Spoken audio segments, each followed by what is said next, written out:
Welcome to the Nightmare Vault.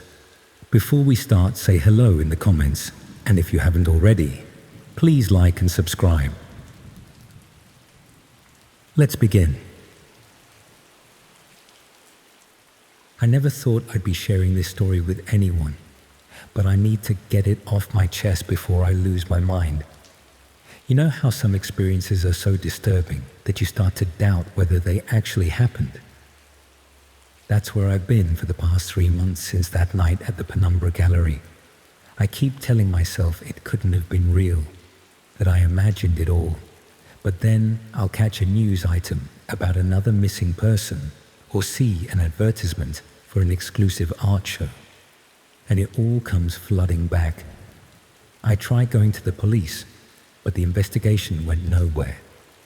It's like the whole thing has been wiped clean, and I can't shake the feeling that people with serious money and influence want to keep it that way. I've spent the last decade as an arts journalist for various online publications, specializing in the more experimental corners of the contemporary art world. My particular focus has been the intersection of technology and art, AI-generated exhibitions, VR installations, blockchain-authenticated pieces, that sort of thing. This naturally led me to develop an understanding of the darker aspects of digital culture, including the infamous corners of the dark web, where contraband and controversial content circulates beyond mainstream scrutiny. The invitation to the Penumbra Gallery opening arrived via an encrypted email from a source I'd previously interviewed for a piece on controversial digital art markets. The exhibition was titled Visceral Truth and promised to transcend the boundaries between observer and subject through revolutionary live performance techniques. The gallery was a pop-up in an abandoned warehouse in East London, operating for just 3 nights. My source mentioned that several wealthy collectors and dark web art dealers would be present, making it a valuable networking opportunity. The exclusivity appealed to me. Invitation only, no photography permitted, no public social media coverage. I'd attended similar underground exhibitions before and written anonymous reviews that earned me credibility in certain circles. This didn't seem particularly different from other avant-garde showings, where the location is revealed only hours before the event. The night of the exhibition was unseasonably cold for September. I arrived at the warehouse at precisely 9 p.m., as instructed. The building looked derelict from the outside, broken windows patched with black plastic, graffiti covering the lower walls, no visible signage indicating an art event was occurring inside. Only the presence of a well-dressed doorman checking names against a tablet suggested anything legitimate was happening there. After verifying my identity and confiscating my mobile phone, standard practice for exclusive events seeking to prevent leaks, I was ushered through a series of black curtains into the main exhibition space. The transformation from decrepit exterior to polished gallery was impressive. The cavernous interior had been divided into various chambers using temporary walls, each space spotlessly white with professional lighting. Approximately 40 people milled about, drinking champagne from crystal flutes and speaking in hushed tones, a mixture of recognizable art world figures and individuals I suspected were the wealthy collectors my source had mentioned. The first few exhibition rooms featured relatively conventional shock art, photographs of extreme body modifications, video installations showing ritual scarification, sculptures made from what appeared to be preserved animal remains. Provocative, certainly, but nothing particularly groundbreaking for someone familiar with this corner of the art world. I remember thinking the exhibition was surprisingly tame, given the secretive nature of the invitation. It wasn't until I reached the central chamber that things began to feel genuinely unsettling. This room was larger than the others, with a raised circular platform in the center, surrounded by gallery-style seating. A sign indicated this would be the location of the evening's live performance, scheduled to begin at 11 p.m. What caught my attention, however, was the unusual technical setup. Multiple cameras on tripods positioned around the platform, connected to a sophisticated-looking control station where a man in black adjusted settings on several monitors. I overheard fragments of conversation that initially seemed like typical art world pretension, but took on more disturbing connotations in retrospect. Phrases like authentic reaction capture and unfiltered visceral response were exchanged alongside what sounded like technical terminology about stream quality and connection security. One particularly animated conversation near me included mention of premium access packages and cryptocurrency-only transactions. At 10:30 p.m., attendees were encouraged to view the final exhibition room before the performance began. This space contained what appeared to be documentation of previous performances. Photographs showing individuals in various states of distress, their bodies adorned with what I assumed were elaborate makeup effects simulating wounds, burns, and other injuries. The accompanying placards described these as consensual transformative experiences and the ultimate surrender of bodily autonomy in service of artistic truth. The technical proficiency was impressive. I remember commenting to another attendee about the realistic nature of the effects. He smiled in a way that made me deeply uncomfortable, remarking that the Penumbra Collective was known for its commitment to authenticity. As 11 p.m. approached, we were guided back to the central chamber. The lights had been dimmed except for those illuminating the platform, creating a theatrical atmosphere. A woman in a sleek black dress circulated with a tablet, collecting email addresses from attendees who wished to receive the full documentation package. I provided mine, assuming this referred to photographs of the performance, or perhaps a digital catalogue. The gallery director, a tall, angular woman with silver hair, stepped onto the platform to introduce the evening's performance. Her explanation was a nauseating mix of artistic jargon and philosophical posturing about confronting the reality of human fragility and democratizing the experience of suffering. She explained that the performance would be live-streamed to private collectors and patrons unable to attend in person, and that interaction between the physical and virtual audiences would form part of the experience. When the performer was led onto the platform, something felt immediately wrong. Unlike the confident, self-possessed individuals usually found in performance art, this man moved hesitantly, his eyes darting around the room with unmistakable fear. He was young, perhaps mid-20s, thin and pale with numerous tattoos. His wrists bore marks suggesting recent restraint, though these could have been makeup effects consistent with the exhibition's aesthetic. Two assistants positioned him in the center of the platform, securing his ankles to hidden anchor points on the floor. The gallery director explained this was for stability during the transformative process. But his increasing agitation suggested whatever was about to happen wasn't entirely consensual. The realization dawned on me with sickening clarity when the control station operator announced that the stream was live and bidding could commence. On the monitors, I could see what appeared to be a chat interface filled with usernames and cryptocurrency amounts. The gallery director began describing potential modifications while gesturing to different areas of the young man's body, each suggestion corresponding with flurries of activity in the chat. This wasn't performance art simulating harm. It was actual torture being live-streamed to paying viewers on the dark web, disguised as an avant-garde exhibition for a carefully selected in-person audience who were either complicit or, like me, had been duped into providing legitimacy to the event. I felt frozen in place as the first procedure began.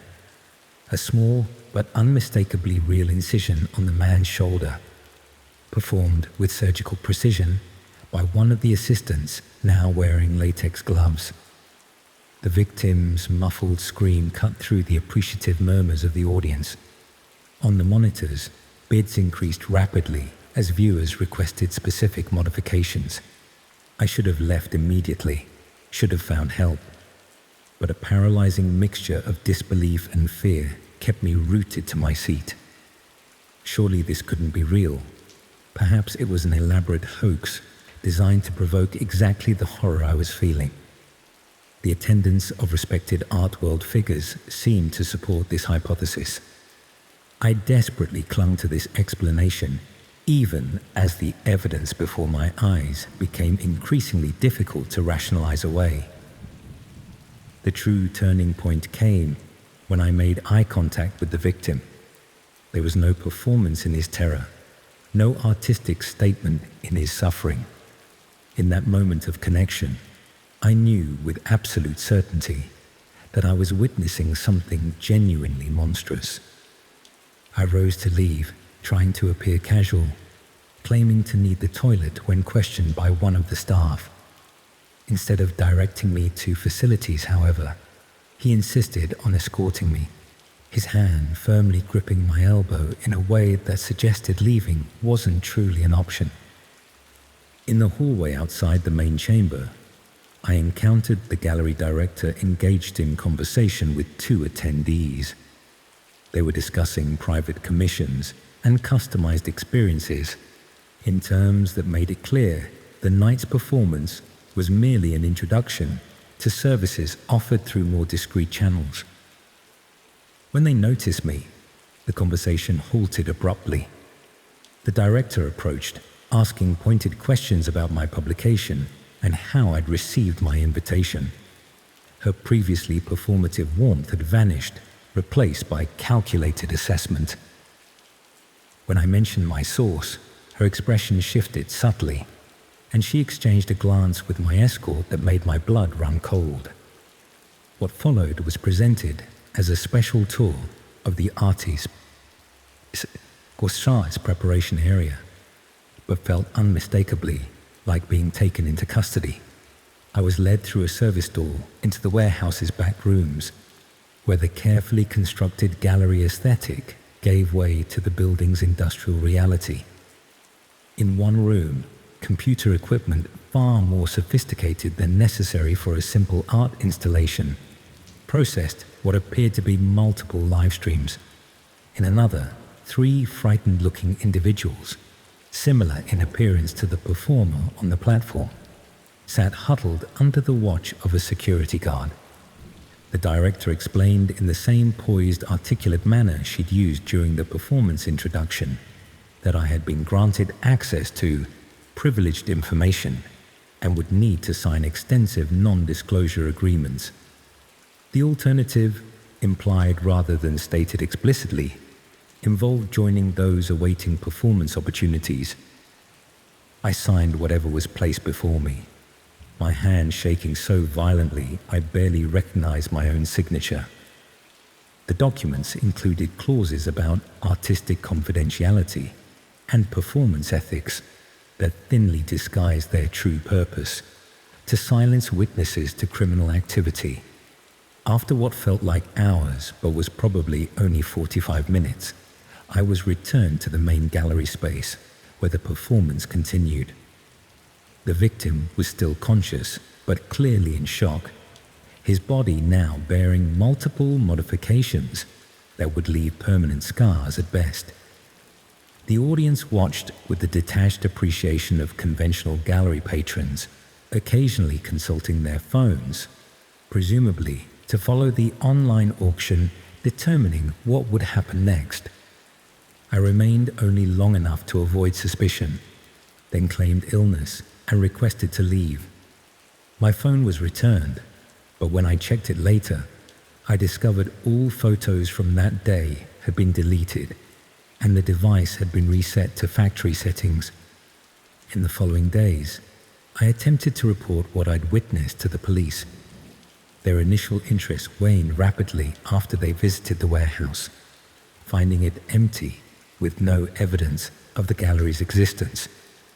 The names I provided led nowhere. The Penumbra Collective had no official registration, the gallery director was untraceable, and the building's ownership was buried under layers of shell companies. A week later, I received an email containing only a link. Against my better judgment, I clicked it, finding myself on a password-protected site that appeared to be a catalogue of performances available for private commission. The thumbnail images were mercifully blurred, but recognizable enough that I could identify the young man from the exhibition among them. The final message arrived yesterday, a digital invitation to the next Penumbra event, scheduled for next month at an undisclosed location. The invitation included a personal note mentioning how my journalistic perspective had been particularly valuable and suggesting I might wish to participate more directly in future performances. I've deleted my email accounts, changed my phone number, and am staying with a friend while I arrange more permanent relocation. But I know these precautions are likely insufficient. The Penumbra Collective operates at the intersection of the art world and the dark web, with connections and resources beyond what conventional authorities can easily trace. Every gallery opening I see advertised now fills me with dread. Every art performance a potential front for unimaginable cruelty. The boundary between provocative creativity and genuine atrocity has been irrevocably blurred in my mind. And somewhere, I know the next exhibition is already being prepared, with new performers selected and wealthy patrons eagerly awaiting their invitations.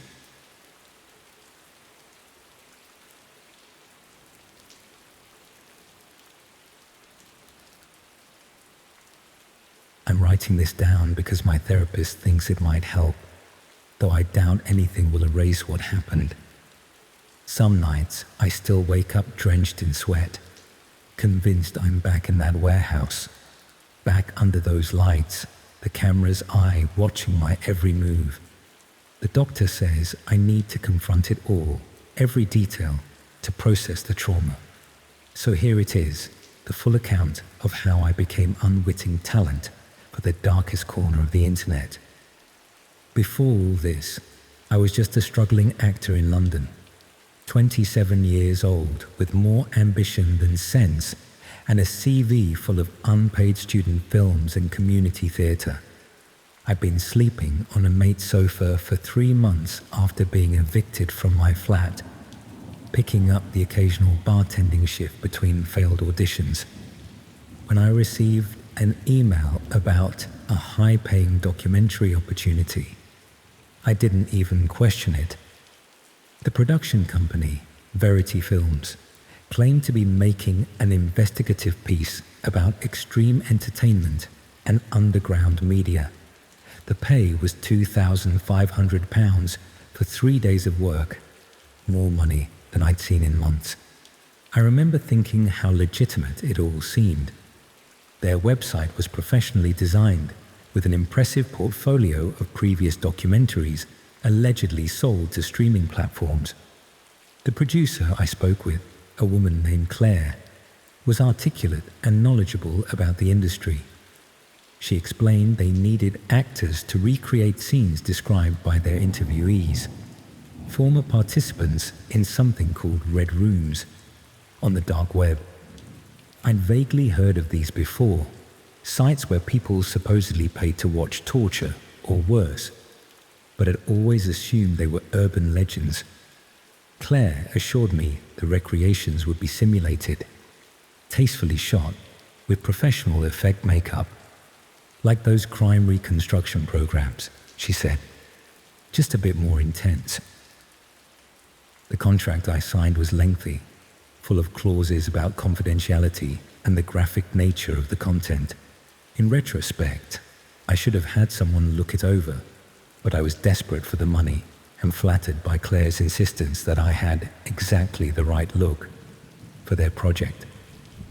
I signed it without reading past the first page, a decision I would come to regret more than anything in my life. The filming location was an industrial estate in Dagenham, a sprawling complex of warehouses that seemed largely abandoned. Claire met me outside, her warmth from our previous meeting noticeably diminished. She led me through a maze of corridors to a loading bay where a black van waited. I remember feeling the first genuine flicker of unease when I saw the driver, a massive bloke with a face that looked like it had been repeatedly introduced to a brick wall. Claire explained we needed to travel to the actual set, which was more atmospheric than the production office. The windows of the van were blacked out, making it impossible to track our journey. I tried to make conversation, asking about the other actors or the director, but Claire's responses were clipped, distracted. After what felt like an hour, we stopped. I was led, blindfolded, through what sounded like another industrial space, the echoing footsteps and damp smell suggesting another warehouse. When they removed the blindfold, I found myself in a room designed to look like a dingy basement, with bare concrete walls, exposed pipes, and a drain in the center of the floor. Camera equipment surrounded the space, but it was unlike any film set I'd worked on. No bustling crew, no clipboard-wielding assistants, just 3 men with professional-looking cameras and lighting rigs. Claire introduced a man she called the director, though she never used his actual name.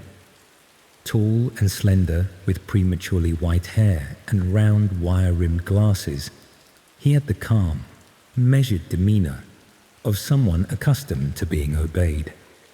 He explained I would be portraying a subject in their documentary Recreation, someone who had supposedly volunteered for a dark web experience, but got more than they bargained for. My role, he said, was simple: react authentically to whatever happened. The makeup process took nearly 2 hours, though strangely, they applied very little actual makeup. Instead, they focused on securing small, flesh-colored pads to various parts of my body, my chest, my arms, my back. When I asked what they were for, the makeup artist muttered something about reactive practical effects that would create the illusion of injuries during filming. The wardrobe was simple: faded jeans and a plain white t-shirt. After dressing, I was led to a metal chair bolted to the floor in the center of the set. The restraints, they assured me, were merely props, designed to look real but with quick-release mechanisms I could activate if I felt uncomfortable. For authenticity, the director explained, they wouldn't be giving me a script or specific directions. They wanted natural reactions.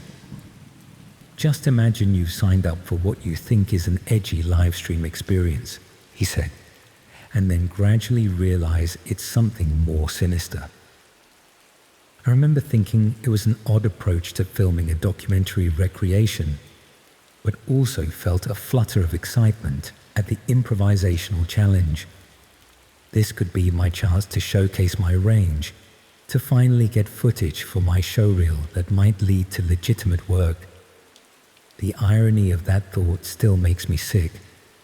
The filming began ordinarily enough, with standard establishing shots and instructions to look frightened but trying to hide it. The director explained they would simulate various threatening scenarios to capture my reactions, reminding me repeatedly that everything was controlled and part of the documentary. The first hour was almost boring, lots of waiting while they adjusted lights and camera angles, shooting the same reaction shots repeatedly. Then, the director announced that they were moving to Phase 2, and everything changed. The first jolt from the pads attached to my body caught me completely by surprise. A sharp, painful electric shock that made me gasp and jerk against the restraints. I immediately tried to trigger the quick release mechanism, but discovered with mounting horror that it wasn't working. The director approached, smiling thinly, and explained that my authentic reactions were essential for their viewers. Viewers, he clarified, who were watching this unfold live on the dark web, paying thousands in cryptocurrency for the privilege. I remember how calmly he explained it all, as though discussing the weather or a minor scheduling change. This wasn't a documentary at all. It was a genuine Red Room broadcast, and I was their unwilling star. The contract I'd signed so carelessly had apparently contained language that, through clever legal loopholes, could be interpreted as consent to realistic simulation of distress for viewing audiences.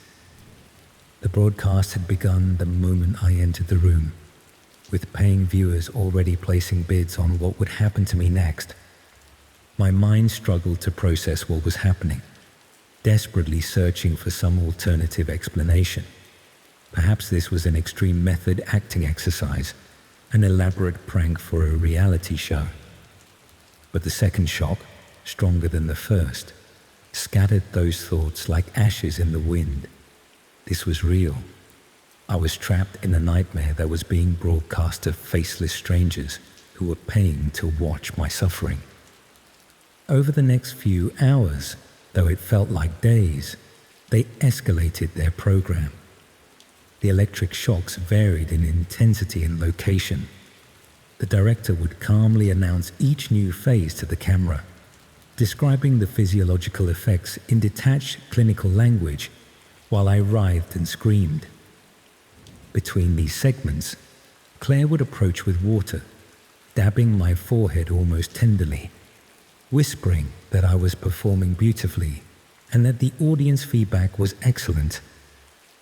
What made it all the more horrifying was the theatrical nature of it, the professional lighting that highlighted every expression of pain, the multiple camera angles capturing every detail, the director occasionally instructing me to look more directly into camera 3 or try to maintain consciousness for this next sequence. It was torture packaged as entertainment, suffering as performance art. I tried everything, begging, threatening, promising silence if they let me go. Nothing worked.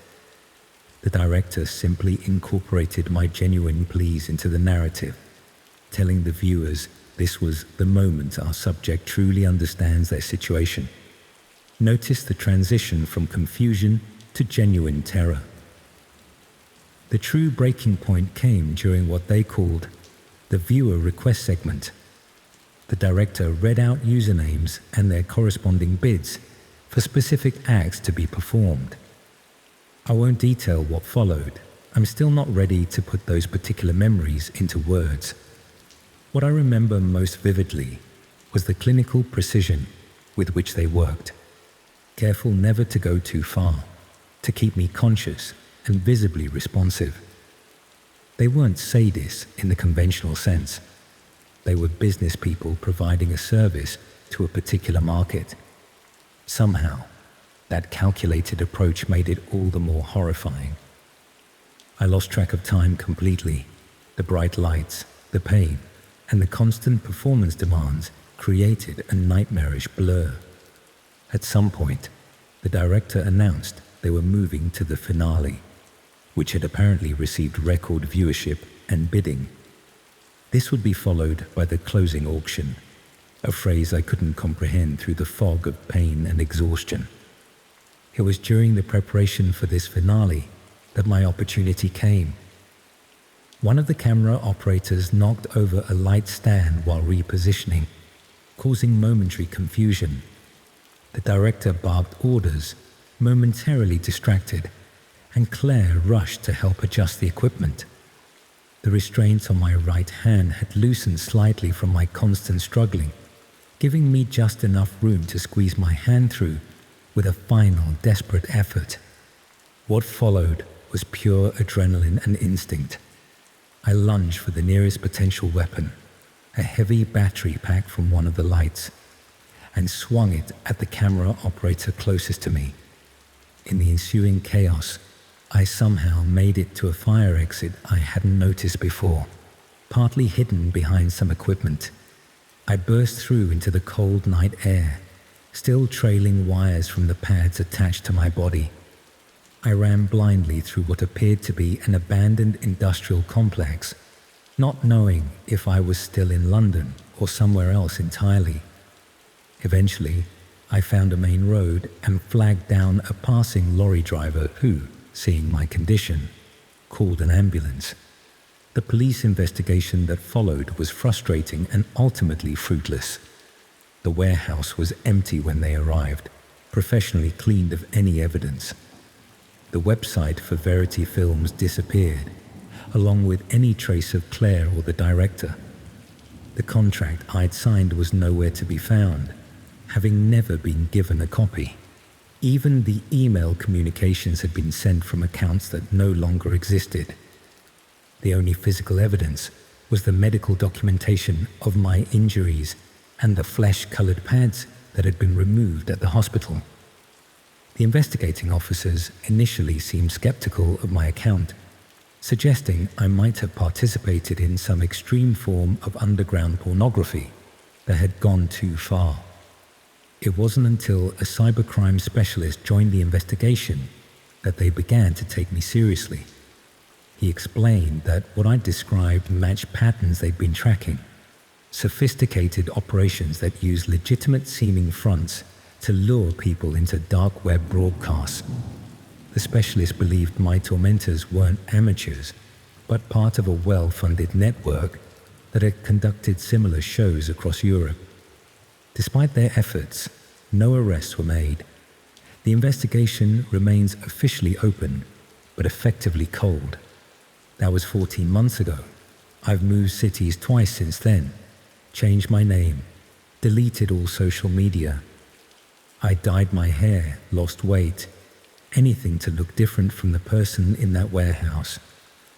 But I can't escape the knowledge that somewhere in the darkest corners of the internet, footage of my ordeal still exists, possibly being traded and viewed by the same people who paid to watch it happen live.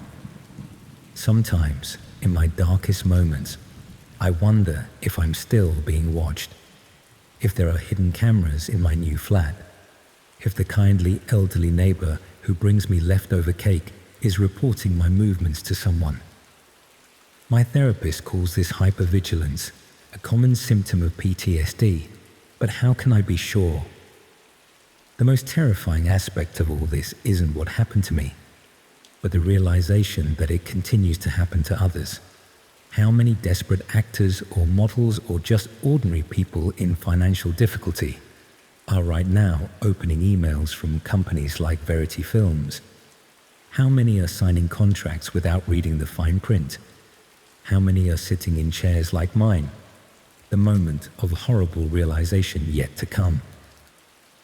I've started volunteering with an organization that works to identify and report dark web broadcasting operations. Though I keep my personal experience private, it feels like trying to empty the ocean with a teaspoon, but it's something, some tiny pushback against the darkness. Last week, I received an unmarked envelope at my new address, an address no one should have. Inside was a single photograph, me, walking down the street outside my current flat. On the back, 3 words written in neat, precise handwriting. Season 2 coming. I moved again the next day, but deep down, I know it doesn't matter how far I run. In the age of the dark web, there's no such thing as disappearing completely. Somewhere, someone is always watching, waiting, perhaps bidding on the right to direct the next scene of my life, and the red light of the camera is always on.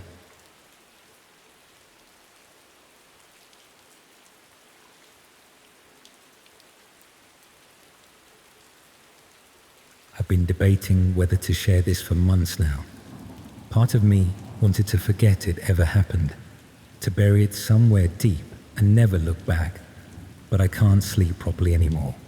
And the counselor I've been seeing suggested that writing it down might help process everything. So here goes, the reason I'll never join another dark web tourism excursion as long as I live.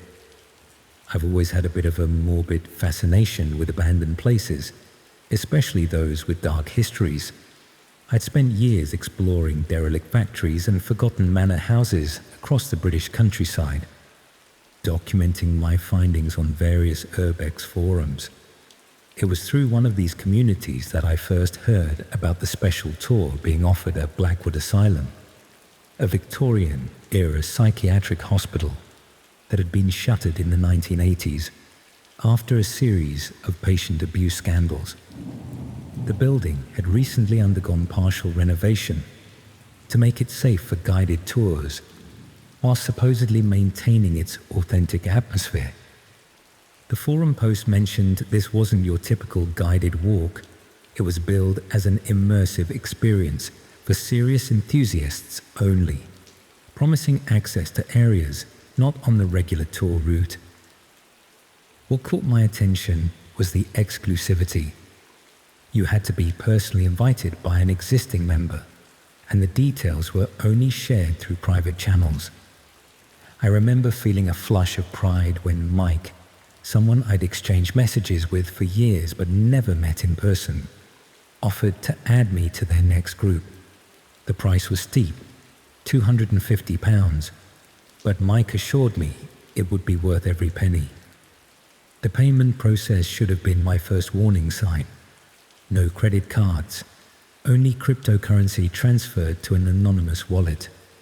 I convinced myself this was simply to maintain the underground, exclusive nature of the experience, perhaps to skirt certain liability issues. How naive I was. I arrived at Blackwood on a dreary October evening, the imposing red brick building looming against the darkening sky, its numerous windows like vacant eyes staring down at us.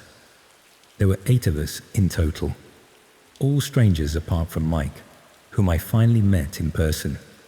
He wasn't quite what I'd expected, older, perhaps in his 50s, with cold, evaluating eyes that never seemed to match his smile. He greeted me warmly enough, though, introducing me as the photographer to the others, a detail I didn't recall sharing with him. Our guide arrived precisely at 7 p.m., a tall, gaunt man who introduced himself only as the curator. He wore a pristine black suit that seemed at odds with the decrepit surroundings, and spoke with an accent I couldn't quite place. Eastern European, perhaps. He collected our mobile phones, explaining that they interfered with the authentic experience and the building's sensitive electrical systems. Again, I rationalized this. Many similar tours I'd been on had similar policies, though usually for photography copyright reasons rather than electrical interference. The first hour was relatively standard. We toured the main hall, former administrative offices, and a restored patient ward. The curator delivered a polished narrative about the asylum's history, punctuated with macabre anecdotes about particularly notorious cases. I remember thinking it was interesting, but not particularly special, certainly not worth the exorbitant fee. I caught Mike's eye at one point, raising an eyebrow as if to ask when the exclusive part would begin. He simply mouthed, "Patience," and turned his attention back to the curator. Around 90 minutes into the tour, after we'd been led through increasingly deteriorated sections of the building, the curator announced we would now be heading to the special exhibition.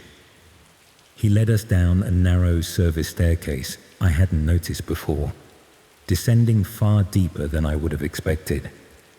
The basement level we emerged into was noticeably different from the upper floors. The renovation work here appeared more recent and thorough. The walls were freshly plastered and painted a sterile white, the floor covered in scuff-free linoleum. Fluorescent lights hummed overhead, giving the corridor a harsh, clinical appearance. I remember feeling increasingly uneasy as we proceeded deeper into this section. Gone were the historical photographs and informational placards that had adorned the walls upstairs. Instead, a series of modern CCTV cameras tracked our progress, their red lights blinking in silent observation. At the time, I rationalized this as security for whatever valuable exhibits lay ahead, but a growing sense of wrongness had begun to settle in my stomach. The curator stopped before a heavy metal door, unmarked save for a small keypad. As he entered a lengthy code, I glanced at the others in our group. Most seemed excited, expectant even, but one woman, younger than the rest, perhaps in her 20s, looked as unsettled as I felt. Our eyes met briefly, and I saw my own apprehension reflected there. I should have trusted that instinct, suggested we both leave. Instead, I silently followed the group as the door swung open. The room beyond was unexpected. A comfortable lounge area with plush leather sofas arranged in a semicircle facing a large screen mounted on the far wall. A small bar was set up in one corner, offering an assortment of high-end spirits.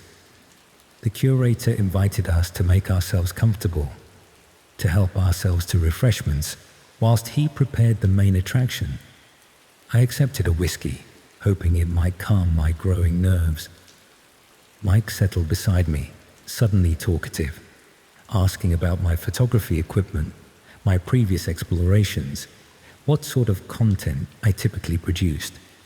His questions felt probing, invasive even, particularly when he asked if I had specific interests or preferred scenarios. I remember giving vague answers, increasingly uncomfortable with the conversation's direction. After perhaps 20 minutes, the curator returned, now accompanied by two burly men in black clothing, who positioned themselves on either side of the door through which we'd entered. The curator stood before the screen, addressing us with a practiced smile that never reached his eyes. Ladies and gentlemen, thank you for your patience. What you are about to experience is entirely unique. A Blackwood Asylum exclusive. For centuries, humans have been fascinated by the suffering of others. The Romans had their Colosseum, the medievals their public executions. In our sanitized modern world, such opportunities for authentic observation are limited, but the human appetite remains. He gestured to the screen behind him, which flickered to life, displaying what appeared to be a live feed of another room within the building, a stark, tiled chamber reminiscent of an operating theatre. In the center stood a metal table. Beside it, a trolley laden with implements I couldn't clearly make out. What you are about to witness is being broadcast simultaneously to select viewers across the dark web, connoisseurs who pay handsomely for unfiltered reality. You, however, have the privilege of proximity, of knowing it unfolds mere meters from where you sit. A cold realization was beginning to dawn on me. This wasn't some elaborate historical reenactment or artistic installation. The curator was describing something altogether more sinister. I looked around at the others. Most were leaning forward eagerly, a few exchanging excited whispers. Only the young woman from earlier, and I, seemed disturbed by what was being implied. I rose to my feet, mumbling something about needing the toilet, intending to slip out and find my way back to the entrance. One of the men by the door immediately stepped forward, placing a heavy hand on my shoulder. All guests must remain for the duration of the performance, the curator said smoothly. It's part of our agreement, the one you consented to when you transferred payment. I protested that I'd consented to no such thing, that I'd paid for a historical tour, not whatever this was. The curator merely smiled, producing a tablet, which displayed what appeared to be terms and conditions, my digital signature at the bottom. I had no recollection of signing this document, but there was my name, clear as day. Perhaps you should read the fine print more carefully in future, he suggested, before turning his attention back to the screen. The feed changed angle, now showing the entrance to the tiled room as a door opened. 2 more black-clad men entered, between them a disoriented-looking man in perhaps his 30s, clearly drugged but conscious enough to stumble along with their guidance. They secured him to the table as he weakly protested, his words slurred and indistinct. Tonight's subject was carefully selected, the curator narrated, as though introducing a documentary. A homeless individual without family or connections, whose disappearance will go unremarked. Think of this as a form of recycling, transforming a life of no consequence into a moment of significance, of spectacle. What followed is difficult to recount, even now. The performance lasted approximately 40 minutes, during which the man on the screen was systematically, methodically taken apart. The curator provided commentary throughout, explaining the techniques being employed, the physiological responses being elicited, as though he were a professor delivering a particularly enlightening lecture. I couldn't watch. I kept my eyes fixed on the floor, though the sounds alone were enough to turn my stomach. The young woman, whose name I later learned was Emma, had a similar reaction, silently weeping beside me. The others watched with varying degrees of interest, some clinical and detached, others with unmistakable enjoyment.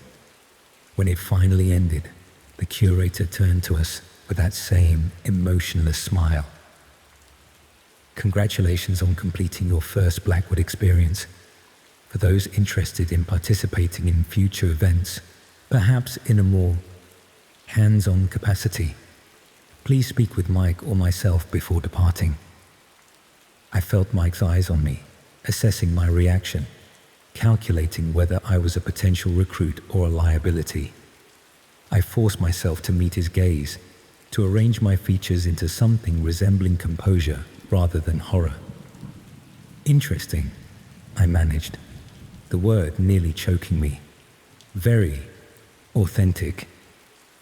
He seemed satisfied with this response, turning his attention to another guest, who was enthusiastically inquiring about the schedule of upcoming performances. We were escorted back upstairs in groups of 2, ostensibly to collect our belongings and phones. Emma and I were paired together, accompanied by one of the door guards. As we reached the ground floor, Emma suddenly clutched her stomach, doubling over and vomiting violently onto the floor. The guard instinctively stepped back, momentarily distracted. She glanced at me, jerking her head toward a nearby fire exit. I understood immediately. We ran. The fire alarm blared as we crashed through the door, but we didn't stop, sprinting across the overgrown grounds toward the perimeter fence. I remember hearing shouts behind us, the beam of a torch sweeping across the darkness. We reached my car, parked on a secluded lane half a kilometer from the main entrance, and drove in terrified silence for nearly an hour before either of us spoke. What followed were weeks of paranoia. We'd left our identification, our phones. They knew who we were, where we lived. Emma stayed with friends, changing locations frequently. I considered going to the police, but what proof did we have? Our word against theirs, and that mysterious document with my signature. Would the authorities even believe such an outlandish story? 3 weeks after our escape, Emma disappeared. Her friends reported it, but the investigation went nowhere. No signs of forced entry to her temporary accommodation, no evidence of foul play. Just gone, like countless missing persons every year. I received a package the following day. Inside was my phone, wiped clean of all data, and a handwritten note. Participants who leave early forfeit their deposit. Yours has been collected. Balance paid in full. I moved house the next day, changed my name, deleted all my online accounts. I haven't set foot in an abandoned building since, nor visited any historical attraction more ominous than a well-lit stately home during peak visiting hours. Sometimes I wonder if I should have done more. Gone to the police regardless, tried to find evidence. But then I remembered the clinical efficiency of what I witnessed, the professional organization behind it, and the apparent wealth and connections that would enable such an operation to exist. I tell myself there was nothing I could have done. But in my darkest moments, when sleep won't come, I think about that room somewhere beneath Blackwood Asylum, and I wonder who's strapped to that table now, becoming unwitting entertainment for unseen viewers across the dark web. And I know with sickening certainty that somewhere in that audience, watching through their screens, are people who once stood beside me in that underground lounge, drinks in hand, waiting for the show to begin.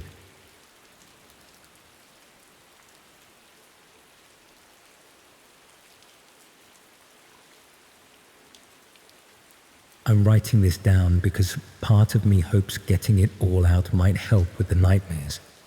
They've gotten worse lately, not just at night, but during the day too.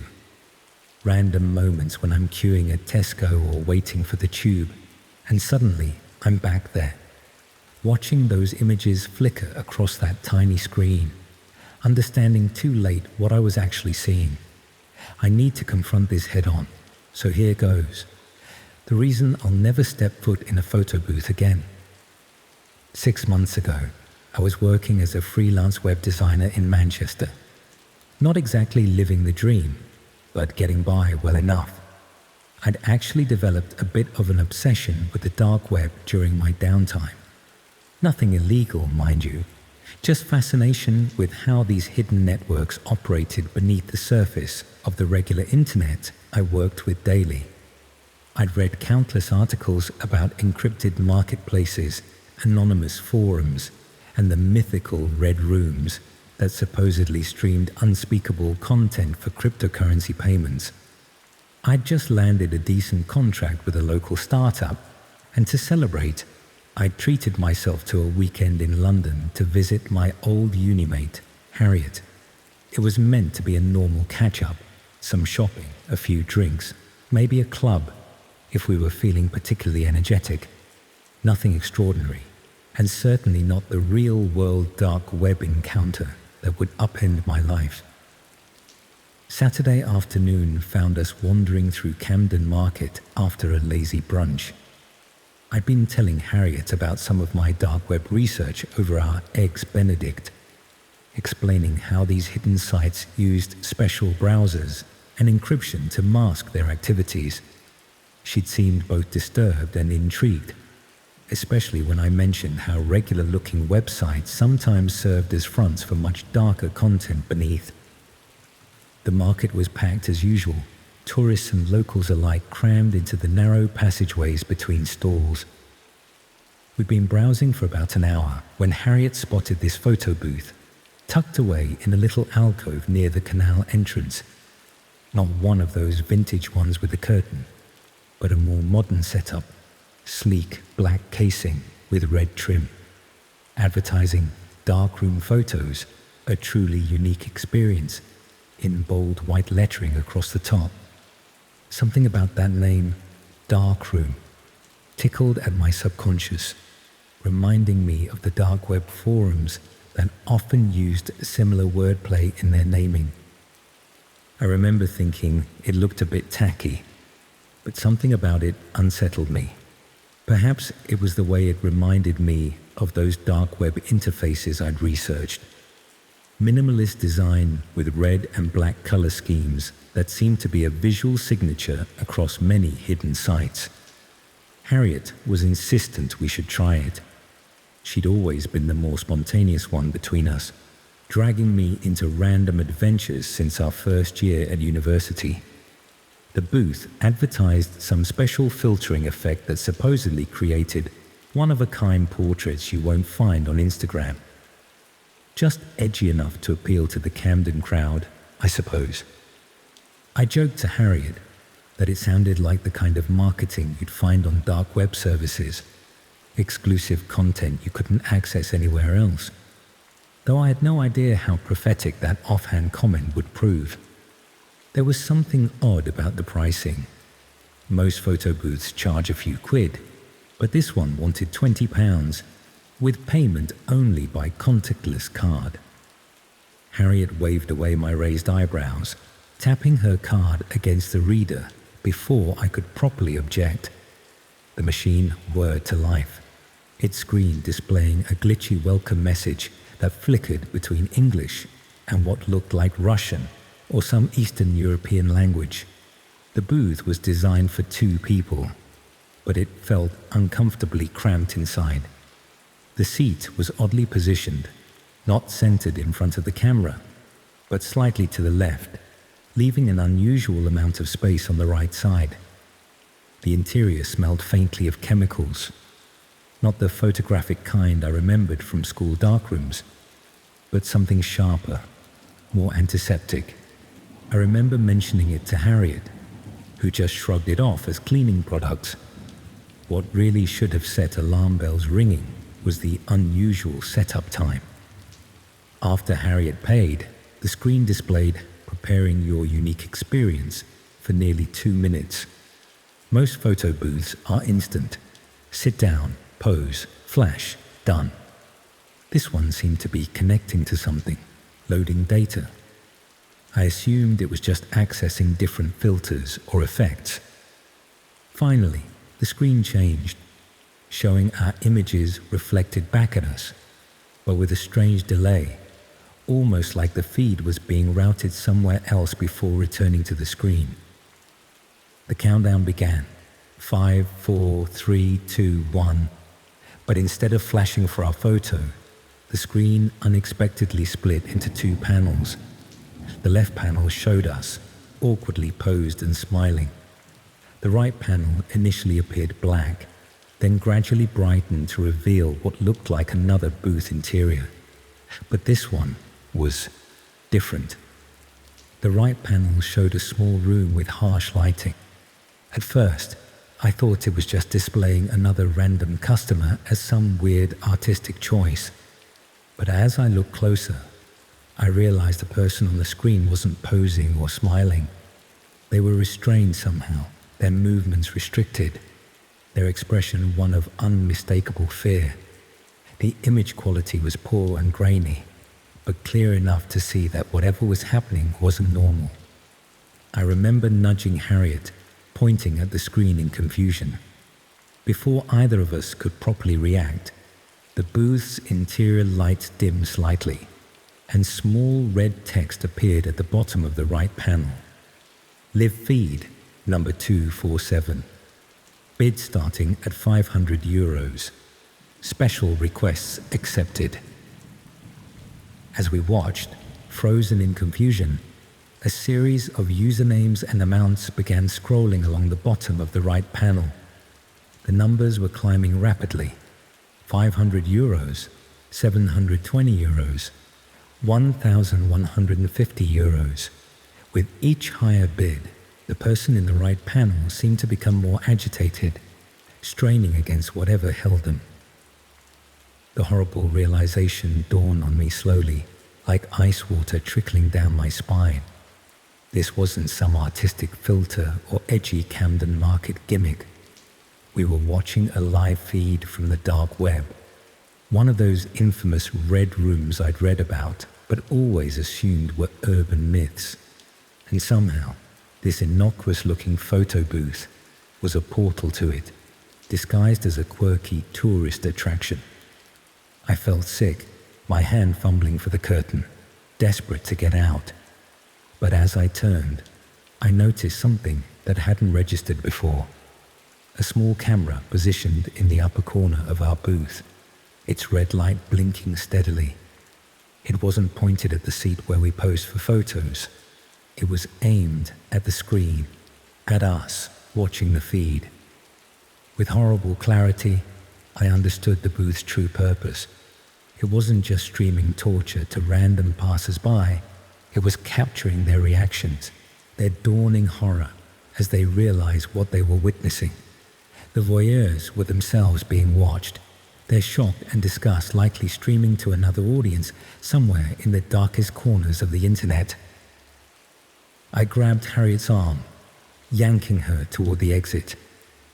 As we stumbled out of the booth, I caught a final glimpse of the screen.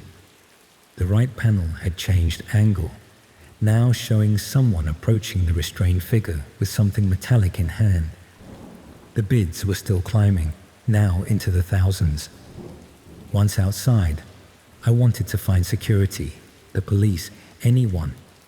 But Harriet was reluctant.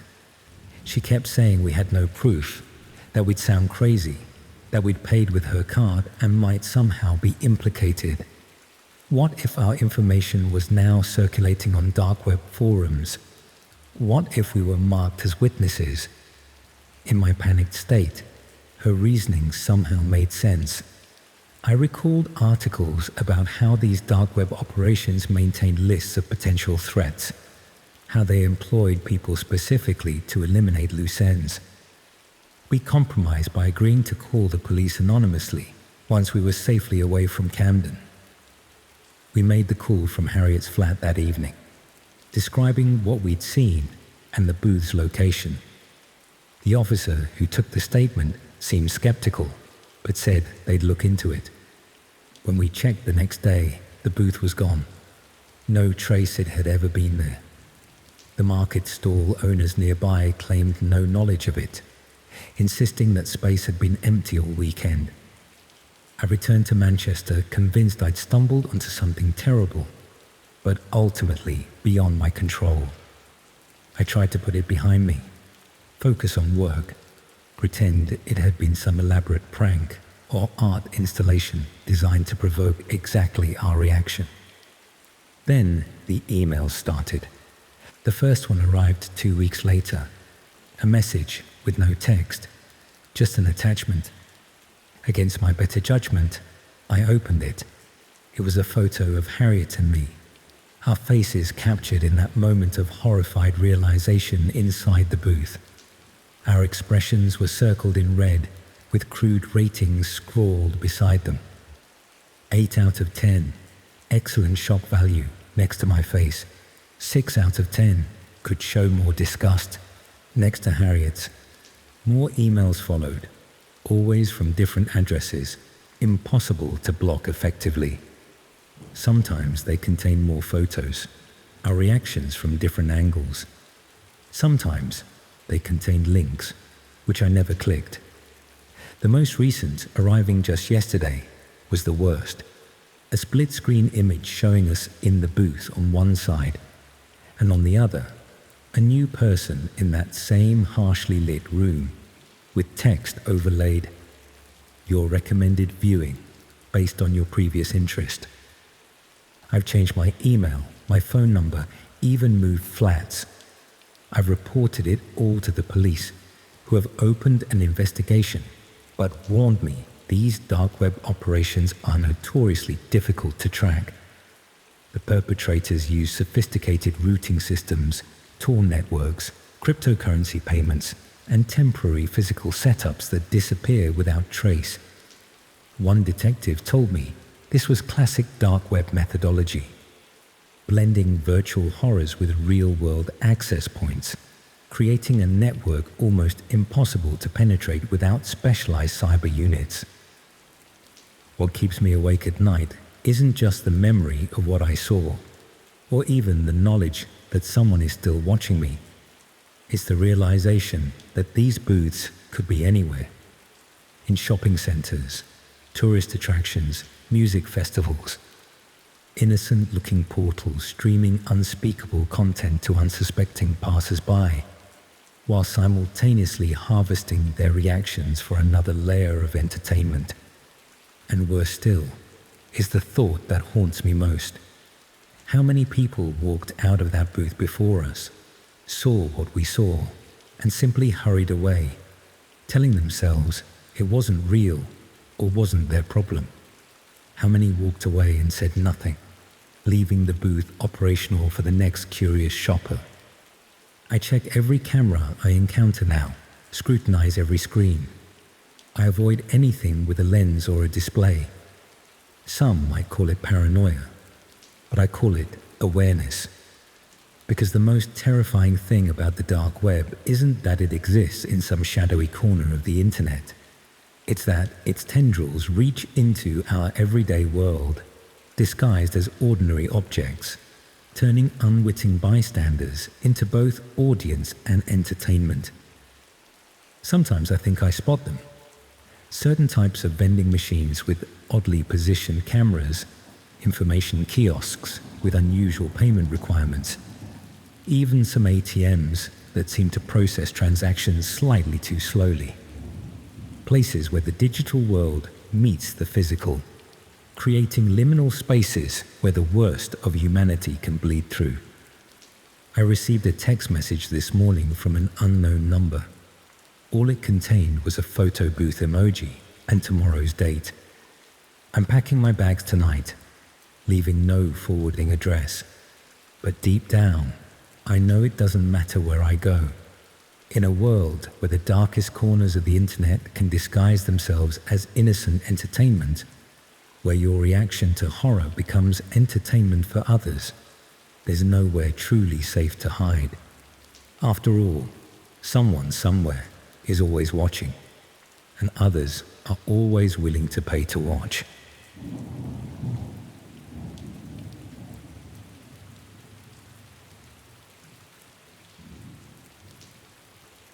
It's been 3 months since I disembarked from the Orpheus, and sometimes I convince myself it was all just some fever dream brought on by too much sun and champagne. But then I'll catch a news headline about another wealthy passenger gone missing at sea, and the memories come flooding back with such clarity that I can almost smell the salt air mingling with blood. I've always been fascinated by the dark web. As a cybersecurity analyst for a major banking group in London, part of my job involved understanding how financial data ends up for sale on hidden marketplaces. I'd spent years mapping these shadow economies, cryptocurrency tumbling services, escrow systems for illegal transactions, auction sites for stolen identities. But all my research had been conducted through secure terminals in our company's basement, never venturing beyond observation into participation. I was the digital equivalent of a wildlife photographer, watching predators from a safe distance. That professional distance disappeared the moment I stepped aboard the Orpheus. The cruise had been a gift from my brother James, who works for the company that owns the ship. Sovereign Seas, they call themselves, a relatively new luxury cruise line catering exclusively to the ultra-wealthy. James isn't rich himself, but his position in their corporate security division occasionally afforded him perks like complimentary cabins during the ship's inaugural season. When his girlfriend backed out at the last minute, he offered me the ticket, knowing I was burned out and desperately needed a break from staring at code all day. "Just bring a nice suit for the captain's dinner and don't embarrass me," he'd said. I remember laughing, thinking the biggest challenge would be pretending to belong among people who considered £50,000 for a 2-week Mediterranean cruise to be a reasonable expense. The Orpheus was unlike any cruise ship I'd seen before, more floating luxury hotel than vessel. My cabin, despite being one of the smallest offered, was larger than my London flat. Everything gleamed with new money opulence. Marble bathrooms, private balconies, artworks by recognizable names adorning every corridor. The ship boasted 5 restaurants, 3 swimming pools, a casino, spa, cinema, and countless other amenities designed to ensure its wealthy patrons never experienced a moment of boredom. I spent the first 3 days in a pleasant haze of luxury, feeling gloriously out of place among hedge fund managers, tech entrepreneurs, oil magnates, and their surgically enhanced partners. Most passengers ignored me entirely, which suited me fine. I was content to lounge by the adults-only infinity pool, working my way through complimentary cocktails and paperback thrillers. It was on the fourth night that I noticed something odd. I'd ventured to the casino after dinner, not to gamble. I couldn't afford the minimum stakes, but to people watch. I was nursing a whiskey at the bar when I overheard a conversation between two men seated nearby. They weren't being particularly discreet, perhaps assuming that no one would understand the terminology they were using. But to someone who spent their career studying illicit digital marketplaces, phrases like secure proxy chain and Monero transfer confirmation stood out like sirens. I didn't turn to look at them directly, but angled my phone to capture their reflection in the bar's mirrored backsplash. One was elderly, perhaps in his 70s, with the leathery tan of someone who wintered exclusively in tropical climates. The other was younger, maybe 40, with the muscular build of someone who paid handsomely for personal training. Both wore expensive watches and spoke with American accents. Level B access is guaranteed with the package you purchased, the younger man was saying. The stream quality is excellent, and interaction options are available for premium members. The older man nodded, sliding what looked like a matte black credit card across the bar. Same verification process as last time. Something in their manner, the furtive glances, the careful phrasing, triggered my professional paranoia. In my line of work, you develop a sixth sense for when people are discussing things they shouldn't be. I'd assumed my dark web investigations would stay firmly in London, not follow me into this floating palace of privilege.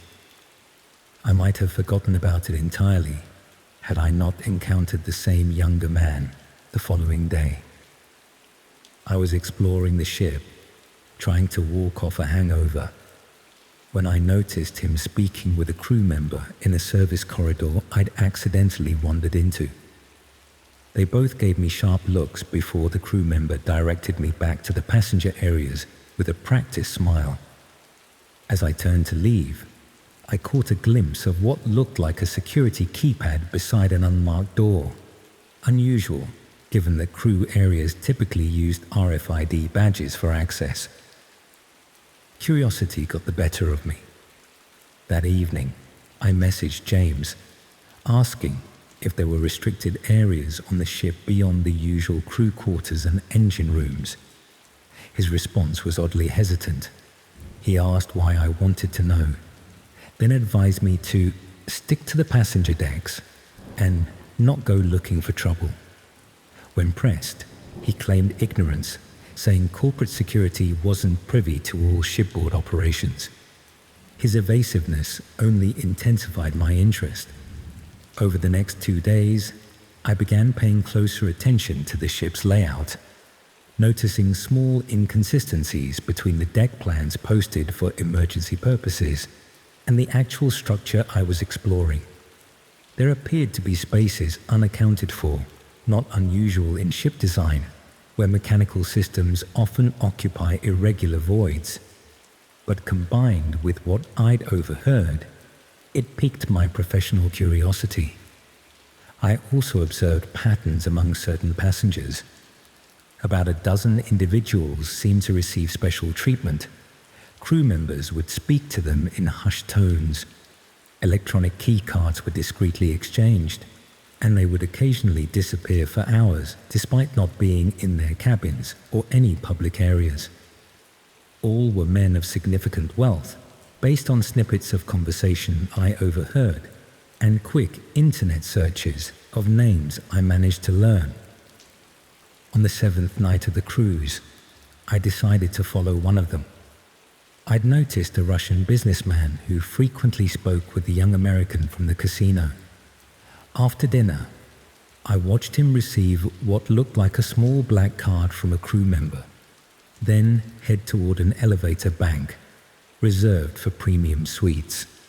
I waited until the doors closed before calling another elevator, then selected the lowest passenger deck, assuming he'd gone downward rather than up to the suite levels. When the doors opened, I found myself in a corridor identical to other passenger decks, but eerily quiet. Most of the ship's activity happened on higher levels. This deck primarily contained mechanical spaces and cheaper inside cabins. I glimpsed the Russian turning a corner ahead and followed at a discreet distance. He stopped at what appeared to be a service entrance, a metal door with no markings except a small digital panel. After entering a code and scanning his black card, the door opened and he disappeared inside. I waited several minutes, debating whether to approach the door myself, when another passenger, a Saudi man I recognized from the casino, arrived and performed the same entry ritual. I'm not sure what compelled me to continue. Professional curiosity, the thrill of investigation after days of mindless luxury. Whatever the reason, I positioned myself where I could observe the door while pretending to be engrossed in my phone. Over the next hour, 3 more men entered, using the same procedure. I was about to give up and return to my cabin when a crew member emerged from the door. He propped it open with his foot while speaking into a radio, distracted by whatever instructions he was receiving. It was perhaps the only opportunity I would get. With a casualness I didn't feel, I walked briskly toward the door as though I belonged there. The crew member, still distracted by his call, barely glanced at me as I slipped past him into a narrow corridor that sloped gently downward. The door closed behind me with a soft pneumatic hiss. The difference was immediate. Gone were the plush carpets and ambient lighting of the passenger areas, replaced by utilitarian metal flooring and stark fluorescent tubes. The air felt different too, cooler, with a subtle chemical smell underneath the usual maritime scents. I followed the corridor, passing several unmarked doors before reaching what appeared to be a security checkpoint, an unmanned desk with a monitor showing CCTV feeds. Beyond it, the corridor split in 2 directions. From the left branch came faint sounds of conversation and the clink of glassware. To the right, silence. I chose left, reasoning that the social sounds suggested a gathering rather than restricted areas. The corridor opened into what I can only describe as a private lounge, dimly lit, with leather furnishings and a well-stocked bar. It resembled an exclusive gentleman's club. The men I'd followed were there, along with perhaps a dozen others, all clutching drinks and speaking in hushed tones. A crew member in a dark suit, rather than the usual uniform, was distributing what looked like tablet devices. I froze, suddenly aware of my mistake. This was clearly a private event, and I had no plausible reason to be there. Before I could retreat, the young American from the casino spotted me, his expression shifting from surprise to cool assessment. "Verification," he stated simply, approaching with an outstretched hand. When I failed to produce the black card, his demeanor hardened. "Security breach," he said quietly into a wrist communicator. What followed happened too quickly for me to process completely. 2 men in suits materialized beside me. One gripped my arm firmly while the other conducted a pat-down, removing my phone and cabin key. The American studied my face with cold calculation. "How did you get down here?" he asked. When I stammered something about following someone out of curiosity, his expression suggested he didn't believe me. "Bring him to observation," he instructed the security men. "Full profile check." I was escorted through the lounge, the other guests studiously avoiding eye contact. and through another door at the far end. Beyond lay a small room containing several workstations with multiple monitors. A woman in business attire glanced up as we entered, then began typing rapidly after receiving instructions I couldn't hear over the pounding of blood in my ears. "James Mercer's brother," she announced after a moment. "Cybersecurity background, potential information risk." The American's expression shifted subtly. "Containment protocol?" She made a phone call, speaking too quietly for me to hear, then nodded. "Approved for limited exposure. Partial NDA package." I was guided to a chair, still firmly in the security man's grip. The American leaned against a desk, studying me with clinical interest. "Since you've come this far, and given your professional background, perhaps you'd appreciate understanding what you've stumbled into. It might help you recognize the importance of discretion." He gestured toward one of the larger monitors. "The Orpheus offers exclusive experiences for discerning clients. Some of these experiences are streamed to similarly discerning audiences unable to join us physically." The screen flickered to life, showing a live feed of what appeared to be a medical room. A man was strapped to a table, unmoving but conscious, his eyes wide with terror. Around him moved figures in surgical attire, arranging instruments on metal trays. Tonight's subject is a convicted child trafficker who escaped justice through legal technicalities, the American continued conversationally. "Our clients bid for various outcomes and methods. The proceeds, minus our substantial fee, benefit victims' organizations anonymously." I felt the blood drain from my face as understanding dawned. This wasn't just dark web content being streamed from the ship. The ship itself was a floating production studio for real-time torture and execution, disguised as a luxury cruise liner. The unmarked doors, the special key cards, the wealthy men disappearing for hours, it all suddenly made horrific sense. "This is," I started, but was cut off. "Justice of a sort," the American said smoothly. "Every subject has been thoroughly vetted. Murderers, traffickers, rapists who escape conventional justice through wealth or connections. We provide closure for victims and entertainment for those with particular appetites."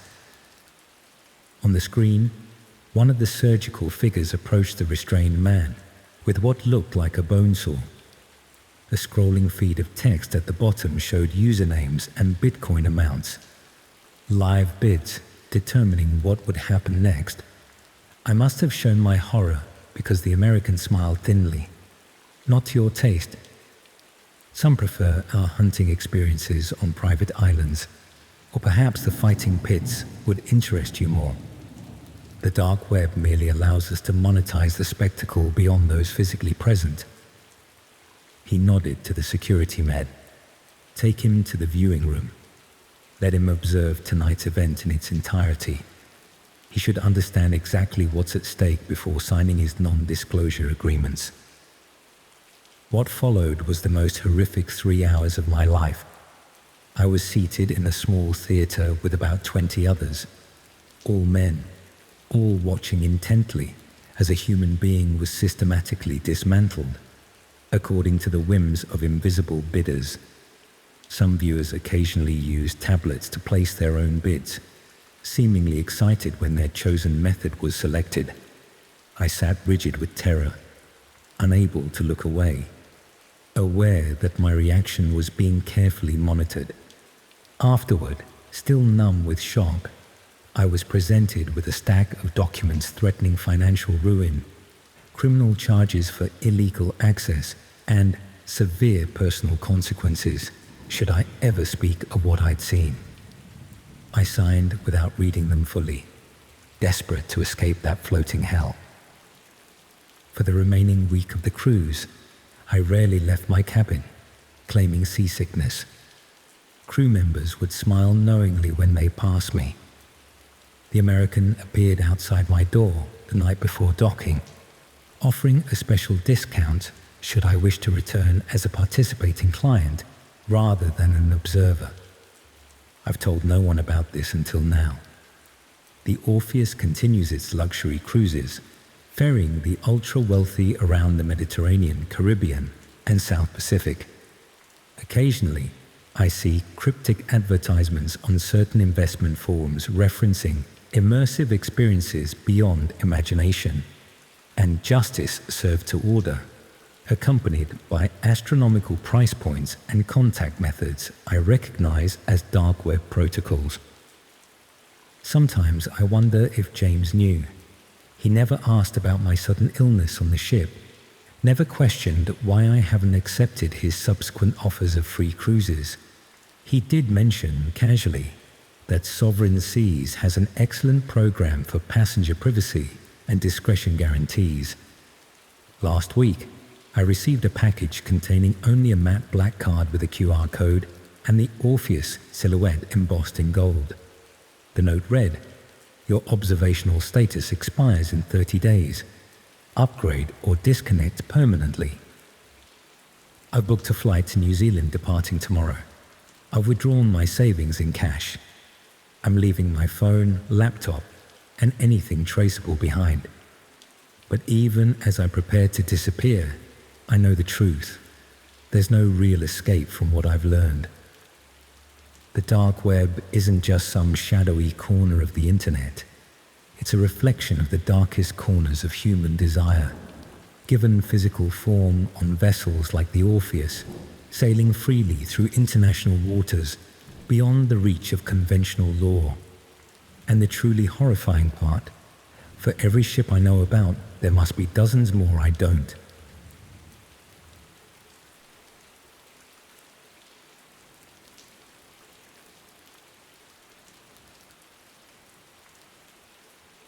I'm writing this as a warning, though I doubt anyone will believe me.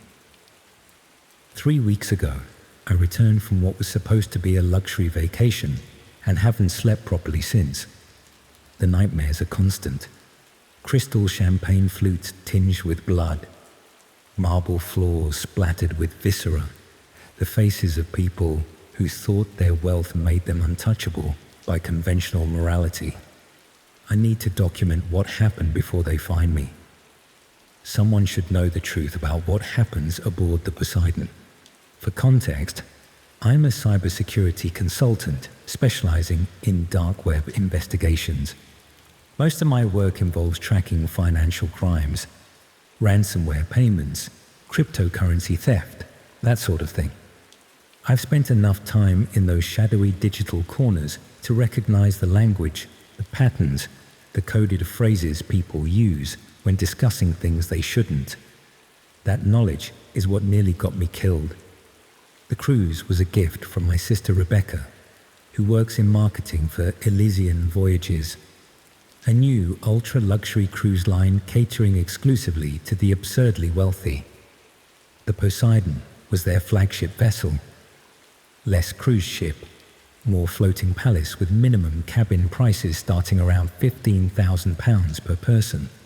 Rebecca couldn't afford it herself, but occasionally received complimentary berth to distribute to friends and family as part of the company's word-of-mouth marketing strategy. When her husband fell ill, she offered me their spots, knowing I'd been working myself to exhaustion on a particularly disturbing ransomware case involving a children's hospital. I remember stepping aboard and feeling immediately out of place. The atrium gleamed with genuine gold leaf and crystal chandeliers, staffed by attendants who somehow knew everyone's names before introductions. My cabin, one of the smallest available, was larger than my London flat, with a private balcony, marble bathroom, and a bed that probably cost more than my car. I felt like an imposter, but that didn't stop me from indulging in the complimentary champagne and ordering room service just because I could. The first 3 days passed in a blur of luxury and indulgence. I lounged by adults-only pools where staff anticipated needs before I voiced them. dined at restaurants helmed by Michelin-starred chefs, and attended performances in the ship's opulent theatre. I barely spoke to the other guests. Oil magnates, tech billionaires, old money aristocrats, who seemed to instinctively recognize I didn't belong in their tax bracket. The oddities began on the fourth night. I was in the casino, not gambling. I couldn't afford the minimum stakes, but people watching over a whiskey I'd been nursing for an hour. Two men settled at the bar near me, speaking quietly, but not secretively. Something in their conversation caught my attention. Terminology I recognized from my work. Phrases like secure payment confirmation and private proxy chain have very specific meanings in certain contexts. When one mentioned 50 Bitcoin for premium access, my professional curiosity was piqued. I didn't look directly at them, but observed in the mirrored backsplash of the bar. One was elderly, perhaps in his 70s, with the deep tan of someone who hadn't experienced winter in decades. The other was younger, mid-40s, with the build of someone who had personal trainers on retainer. Both wore watches worth more than most homes. The younger man slid what appeared to be a matte black key card across the bar. "Premium access granted," he murmured. "Tomorrow night, Deck B. The stream begins at midnight." I probably would have dismissed it as some exclusive event or gambling tournament had the word stream not triggered my professional paranoia. In dark web contexts, streams often referred to live broadcasts of content too illegal or disturbing for the conventional internet. The following day, I found myself paying closer attention to the ship's layout. The deck plans posted near lifeboats showed public areas, cabins, and clearly marked crew sections. But something seemed off about the proportions. Anyone who works in cybersecurity develops a knack for spotting inconsistencies, and the more I studied the plans, the more certain I became that spaces were unaccounted for, particularly on the lower decks. That evening, I positioned myself in an unobtrusive corner of the main bar, watching as several men, all guests I recognized from the casino, received identical black cards from various crew members. None of the women I'd seen accompanying these men were present. When they departed, I followed at a discreet distance. They took a service elevator to Deck B, not the passenger Deck B shown on ship maps, but something lower, accessed via keycard. I waited nearly 20 minutes before a crew member propped the elevator with a cart of linens, creating my opportunity. I slipped inside and pressed the unmarked bottom button, descending deeper into the ship's hull than I imagined passenger areas would extend. The doors opened onto a corridor that instantly felt wrong. Unlike the opulent interiors above, this passageway featured utilitarian metal floors, exposed pipes, and harsh fluorescent lighting. A subtle but persistent thrum of machinery suggested proximity to engine rooms, though the air carried an antiseptic quality unlike the usual maritime smells. I should have turned back immediately, but professional curiosity overrode my better judgment. I proceeded cautiously, passing several unmarked doors before reaching a junction where the corridor split. From the left branch came faint sounds of conversation and glassware. To the right, silence broken only by occasional mechanical whirs. I chose left, reasoning that social sounds suggested a gathering rather than restricted areas. The corridor widened into an antechamber where a crew member in a black suit, rather than the usual white uniform, staffed a small reception desk. Before I could retreat, he glanced up, his expression shifting from professional courtesy to sharp scrutiny when he failed to spot a black card in my hand. My mind raced for explanations. I settled on claiming I was lost, heading for the lower deck spa. The man's face remained impassive as he pressed a button beneath his desk. Within moments, 2 security personnel materialized beside me, their builds suggesting backgrounds in something more intensive than hospitality management. Verification. One stated flatly, hand extended, clearly expecting the black card I didn't possess. When I fumbled through excuses, his expression hardened. My phone and cabin key were confiscated before I was escorted through a door behind the reception desk. The space beyond defied expectations. Rather than some austere security office, I entered what resembled an exclusive gentleman's club from a previous century. Leather armchairs, wood paneling, subdued lighting from crystal sconces. About 20 men occupied the space, all clutching crystal tumblers and speaking in hushed tones. Along one wall, a row of private booths featured velvet curtains and small screens mounted at eye level. A man in a tailored suit approached, the younger man from the casino. His eyes assessed me with clinical detachment before he consulted a tablet handed to him by one of the security personnel. Rebecca Mitchell's brother, he stated. Not a question, but a confirmation. Cybersecurity background. Dark web investigator. The temperature in the room seemed to drop several degrees. I attempted explanations. I was lost, curious, meant no harm. But he merely gestured toward the door at the far end of the room. Since you've come this far, perhaps you should understand exactly what you've discovered. I was guided through the doorway into a small theater with about a dozen leather seats arranged in rows. A large screen dominated the front wall, currently showing what appeared to be a medical suite. In the center stood a metal table where a man lay strapped down, conscious but clearly terrified. Figures in surgical attire moved around him, arranging instruments on nearby trays. With horrifying clarity, I understood what I was seeing. This wasn't a film or simulation. It was happening somewhere on this ship, being streamed to the private booths in the previous room, and, based on the information scrolling along the bottom of the screen, to paying viewers across the dark web. Usernames and Bitcoin amounts appeared continuously, bids determining what would happen next to the restrained man. The suited man explained in disturbingly casual tones that the Poseidon offered exclusive experiences for discerning clients. The subject on the table was allegedly a human trafficker who had escaped conventional justice through legal technicalities. The proceeds from the event would supposedly benefit victims' organizations anonymously after the cruise line took its substantial cut. I was forced to watch what followed. The clinical precision was perhaps the most disturbing aspect. This wasn't chaotic violence, but methodical, almost ritualistic dismantling of a human being according to the whims of invisible bidders.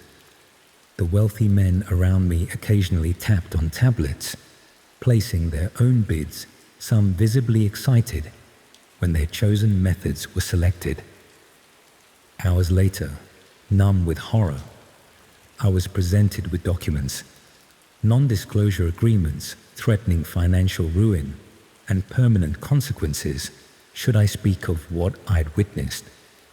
I signed without reading fully, desperate to escape that floating hell. A black card was pressed into my palm, along with instructions to return the following night for proper initiation.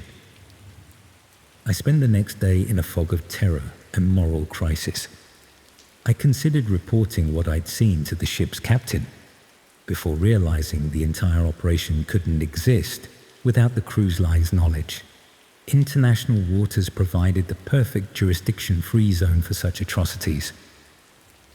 That night, I feigned illness, not difficult given my genuine physical response to what I'd witnessed. Instead of attending the initiation, I packed essentials into a waterproof bag and made my way to the lowest passenger deck with public access to the outer hull. During the safety briefing on day 1, I'd noted the location of emergency life rafts separate from the main lifeboats. I deployed one shortly after midnight, drifting for nearly 18 hours before being spotted by a Greek fishing vessel. I claimed to have fallen overboard from a private yacht, and with no identification or proof otherwise, was eventually transported to Athens and then back to London. The Poseidon continues its voyages. I've seen it advertised in luxury travel magazines, promising unforgettable experiences and exclusive entertainments for those who can afford the premium packages. Sometimes I spot subtle references in certain investment forums or cryptocurrency discussions, coded phrases about international waters experiences and justice served to order that make my blood run cold. Last week, a black envelope arrived at my flat, a flat I moved to after returning, telling no one my new address. Inside was only a matte black card with coordinates and next month's date embossed in gold lettering. The implication was clear. I'm expected to return to properly join their ranks or face consequences. I'm leaving tonight. New name, new country, no digital footprint. But even as I prepare to disappear, I know the truth. There's no real escape from what I've learned. The dark web isn't just some shadowy corner of the internet. It's a reflection of what exists when wealth places people beyond conventional morality, sailing freely through international waters beyond the reach of law.